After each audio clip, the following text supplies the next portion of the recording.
Oh my goodness! I'm at Harvard! Wow!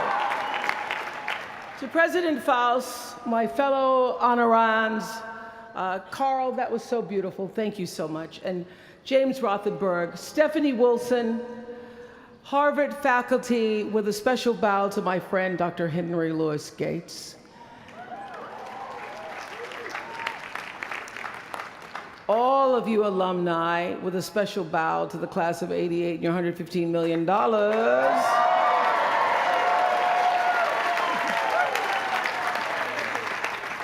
And to you, members of the Harvard class of 2013, hello. I thank you for allowing me to be a part of the conclusion of this chapter of your lives and the commencement of your next chapter. To say that I'm honored doesn't even begin to quantify the depth of gratitude that really accompanies an honorary doctorate from Harvard. Not too many little girls from rural Mississippi have made it all the way here to Cambridge, and I can tell you that I consider today, as I sat on the stage this morning, getting teary for you all and then teary for myself, I consider today a defining milestone in a very long and a blessed journey. My one hope today is that I can be a source of some inspiration. I'm going to address my remarks to anybody who's ever felt inferior or felt disadvantaged, felt screwed by life. This is a speech for the quad.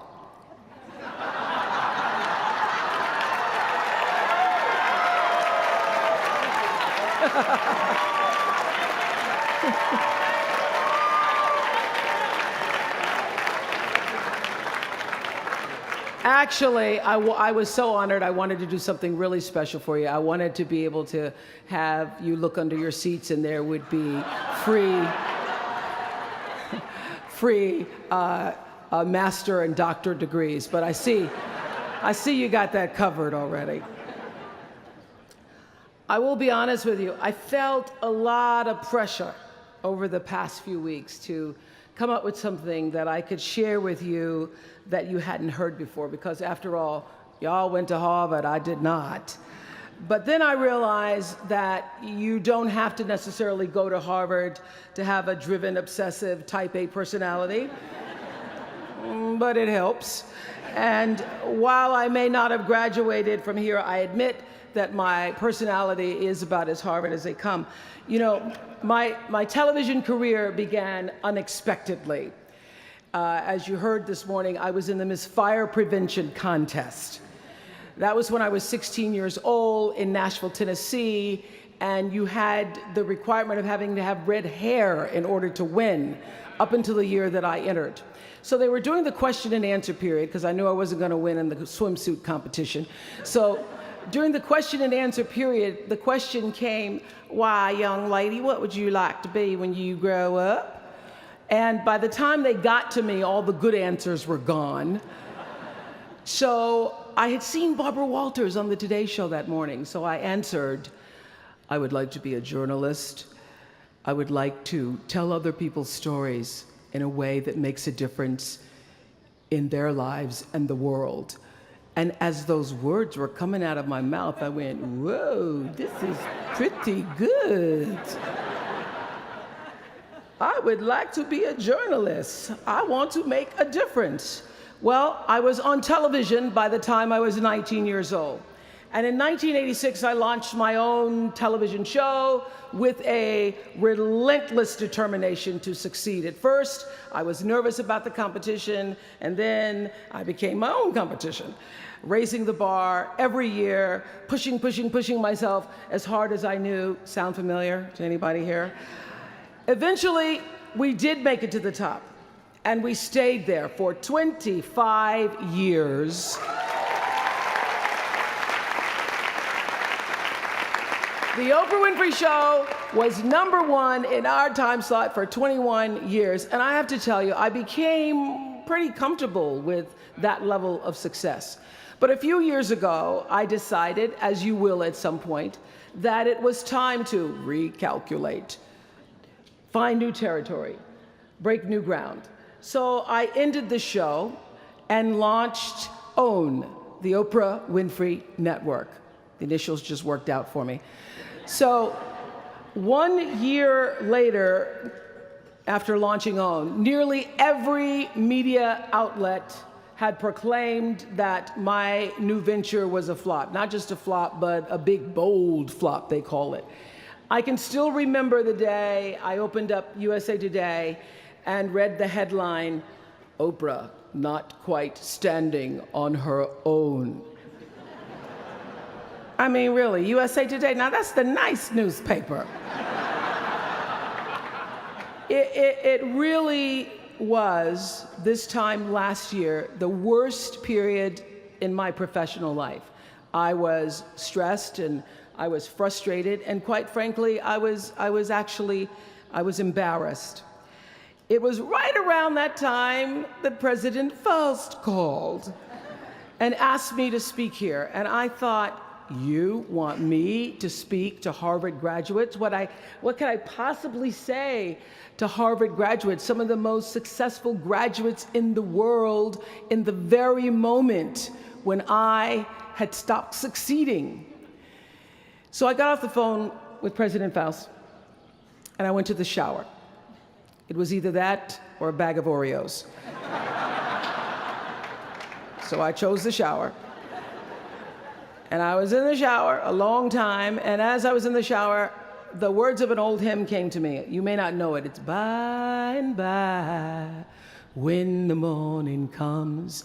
And I started thinking about when the morning might come, because at the time I thought I was stuck in a hole. And the words came to me, trouble don't last always, from that hymn. This too shall pass. And I thought, as I got out of the shower, I am going to turn this thing around, and I will be better for it. And when I do, I'm going to go to Harvard, and I'm going to speak the truth of it. So I'm here today to tell you, I have turned that network around.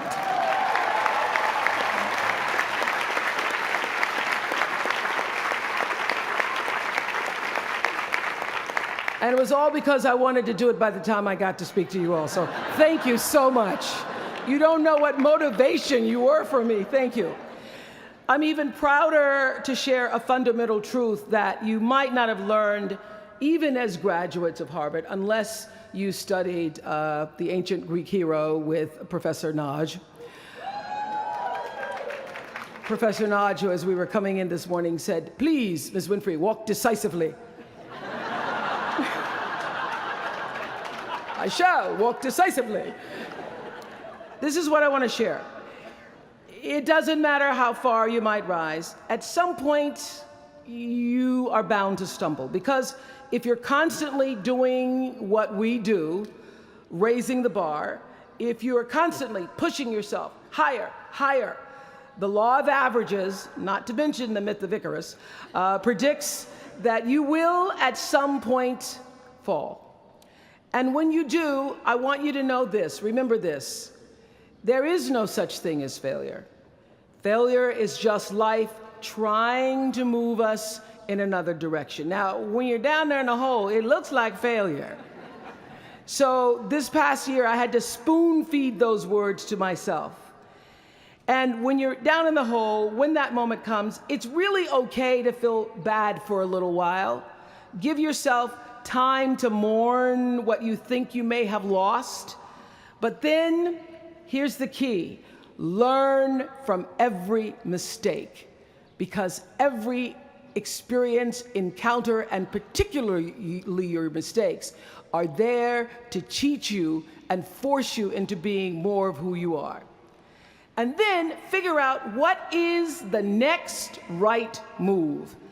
And the key to life is to develop an internal, moral, emotional GPS that can tell you which way to go. Because now and forevermore, when you Google yourself, your search results will read, Harvard 2013.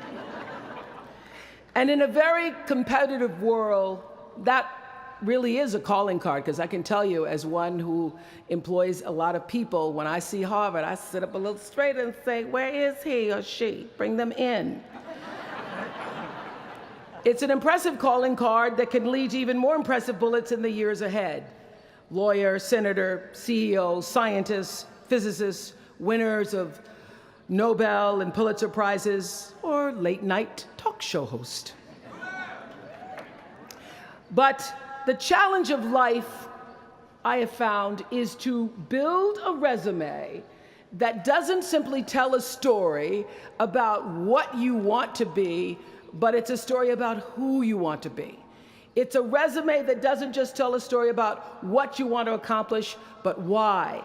A story that's not just a collection of titles and positions, but a story that's really about your purpose. Because when you inevitably stumble and find yourself stuck in a hole, that is the story that will get you out.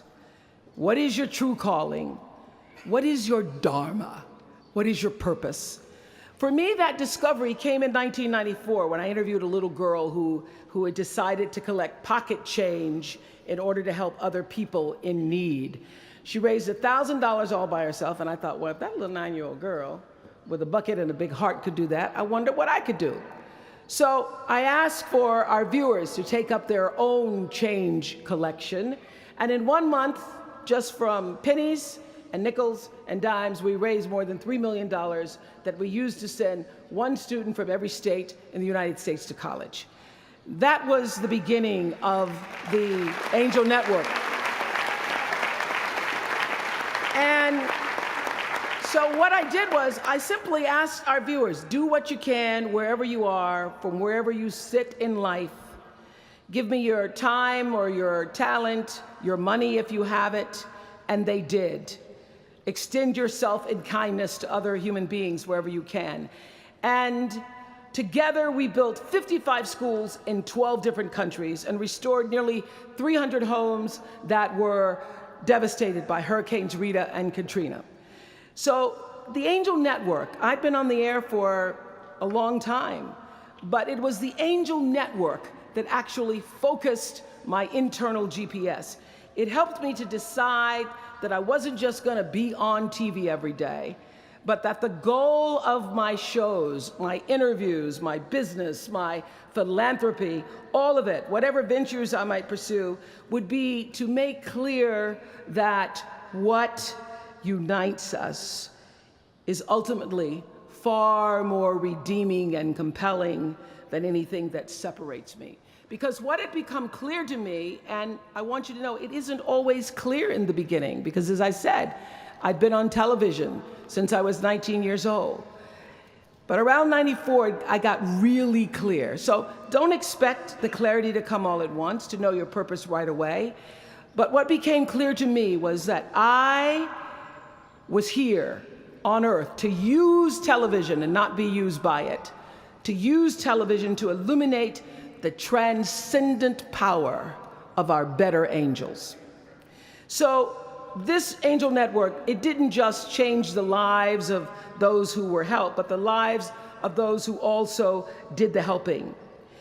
It reminded us that no matter who we are, or what we look like, or what we may believe, it is both possible and, more importantly, it becomes powerful to come together in common purpose and common effort. I saw something on the Bill Maher show recently that so reminded me of this point. It was an interview with David and Francine Wheeler. They lost their 7-year-old son, Ben, in the Sandy Hook tragedy. And even though gun safety legislation to strengthen background checks had just been voted down in Congress at the time that they were doing this interview, they talked about how they refused to be discouraged. Francine said this. She said, "Our hearts are broken, but our spirits are not. I'm going to tell them what it's like to find a conversation about change that is love, and I'm going to do that without fighting them." And then her husband David added this: "You simply cannot demonize or vilify someone who doesn't agree with you. Because the minute you do that, your discussion is over. And we cannot do that any longer. The problem is too enormous. There has to be some way that this darkness can be banished with light. In our political system and in the media, we often see the reflection of a country that is polarized, that is paralyzed, and is self-interested. And yet, I know you know the truth. We all know that we are better than the cynicism and the pessimism that is regurgitated throughout Washington and the 24-hour cable news cycle. Not my channel, by the way. We understand that the vast majority of people in this country believe in stronger background checks because they realize that we can uphold the Second Amendment and also reduce the violence that is robbing us of our children. They don't have to be incompatible.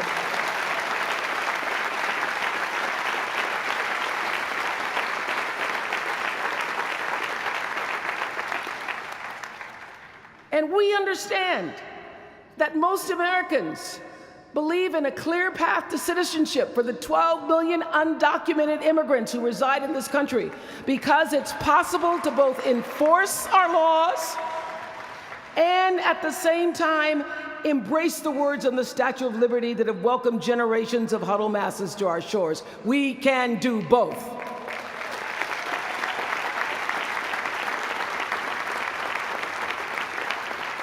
And we understand, I know you do because you went to Harvard, that people from both parties and no party believe that indigent mothers and families should have access to healthy food and a roof over their heads and a strong public education. Because here in the richest nation on earth, we can afford a basic level of security and opportunity. So the question is, what are we going to do about it? Really, what are you going to do about it? Maybe you agree with these beliefs, maybe you don't. Maybe you care about these issues, or maybe there are other challenges that you, class of 2013, are passionate about. Maybe you want to make a difference by serving in government. Maybe you want to launch your own television show. Or maybe you simply want to collect some change. Your parents would appreciate that about now. The point is, your generation is charged with this task of breaking through what the body politic has thus far made impervious to change. Each of you has been blessed with this enormous opportunity of attending this prestigious school. You now have a chance to better your life, the lives of your neighbors, and also the life of our country. When you do that, let me tell you what I know for sure. That's when your story gets really good. Maya Angelou always says, when you learn, teach. When you get, give. That, my friends, is what gives your story purpose and meaning. So you all have the power in your own way to develop your own angel network. And in doing so, your class will be armed with more tools of influence and empowerment than any other generation in history. I did it in an analog world. I was blessed with a platform that at its height reached nearly 20 million viewers a day. Now here in a world of Twitter and Facebook and YouTube and Tumblr, you can reach billions in just seconds. You're the generation that rejected predictions about your detachment and your disengagement by showing up to vote in record numbers in 2008. And when the pundits said, they talked about you, they said you'd be too disappointed, you'd be too dejected to repeat that same kind of turnout in the 2012 election, and you proved them wrong by showing up in even greater numbers. That's who you are. This generation, your generation, I know, has developed a finely honed radar for BS. Can you say BS at Harvard? The spin and phoniness and artificial nastiness that saturates so much of our national debate. I know you all understand better than most that real progress requires authentic an authentic way of being, honesty, and above all, empathy. I have to say that the single most important lesson I learned in 25 years talking every single day to people was that there's a common denominator in our human experience. Most of us, I tell you, we don't want to be divided. What we want, the common denominator that I found in every single interview, is we want to be validated. We want to be understood. I've done over 35,000 interviews in my career. And as soon as that camera shuts off, everyone always turns to me and inevitably in their own way asks this question: was that okay? I heard it from President Bush. I heard it from President Obama. I've heard it from heroes and from housewives. I've heard it from victims and perpetrators of crimes. I even heard it from Beyonce and all of her Beyonce-ness. She finishes performing, hands me the microphone and says, "Was that okay?"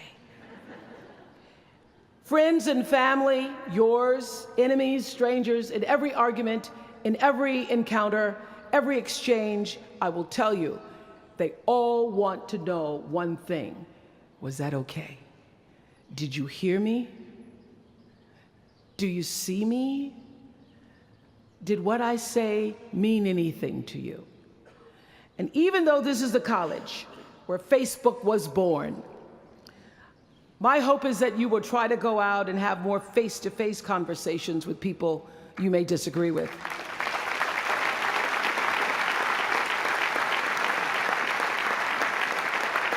That you'll have the courage to look them in the eye and hear their point of view, and help make sure that the speed and distance and anonymity of our world doesn't cause us to lose our ability to stand in somebody else's shoes and recognize all that we share as a people. This is imperative for you as an individual and for our success as a nation.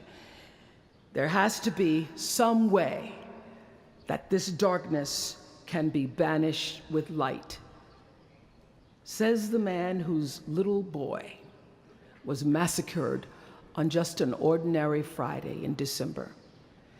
So whether you call it soul or spirit or higher self, intelligence, there is, I know this, there's a light inside each of you, all of us, that illuminates your very human beingness if you let it.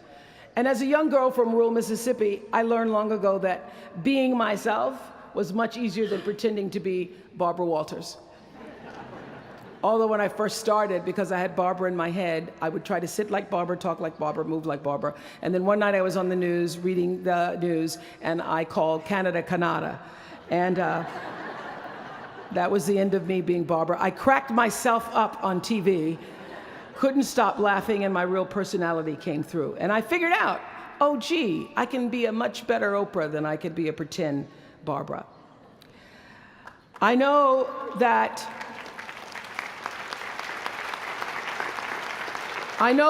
you all might have a little anxiety now and hesitation about leaving the comfort of college and putting those Harvard credentials to the test. But no matter what challenges or setbacks or disappointments you may encounter along the way, you will find true success and happiness if you have only one goal. There really is only one, and that is this: to fulfill the highest, most truthful expression of yourself as a human being. You want to max out your humanity by using your energy to lift yourself up, your family, and the people around you. Theologian Howard Thurman said it best. He said, "Don't ask yourself what the world needs. Ask yourself what makes you come alive, and then go do that. Because what the world needs is people who have come alive." The world needs people like Michael Stolzenberg from Fort Lauderdale.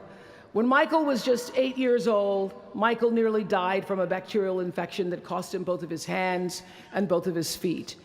And in an instant, this vibrant little boy became a quadruple amputee, and his life was changed forever. But in losing who he once was, Michael discovered who he wanted to be. He refused to sit in that wheelchair all day and feel sorry for himself. So with prosthetics, he learned to walk and run and play again. He joined his middle school lacrosse team. And last month, when he learned that so many victims of the Boston Marathon bombing would become new amputees, Michael decided to banish that darkness with light.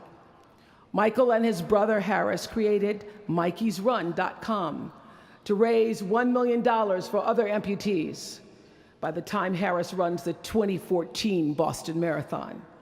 More than 1,000 miles away from here, these two young brothers are bringing people together to support this Boston community the way their community came together to support Michael. And when this 13-year-old man was asked about his fellow amputees, he said this: first, they will be sad. They're losing something they will never get back. And that's scary. I was scared. But they'll be okay. They just don't know that yet. We might not always know it. We might not always see it or hear it on the news or even feel it in our daily lives. But I have faith that no matter what, class of 2013, you will be okay. And you will make sure our country is okay. I have faith because of that 9-year-old girl who went out and collected the change. I have faith because of David and Francine Wheeler. I have faith because of Michael and Harris Stolzenberg. And I have faith because of you, the network of angels sitting here today. One of them, Khadijah Williams, who came to Harvard 4 years ago. Khadijah had attended 12 schools in 12 years, living out of garbage bags amongst pimps and prostitutes and drug dealers, homeless, going into department stores, Walmart in the morning to bathe herself so that she wouldn't smell in front of her classmates. And today she graduates as a member of the Harvard class of 2013.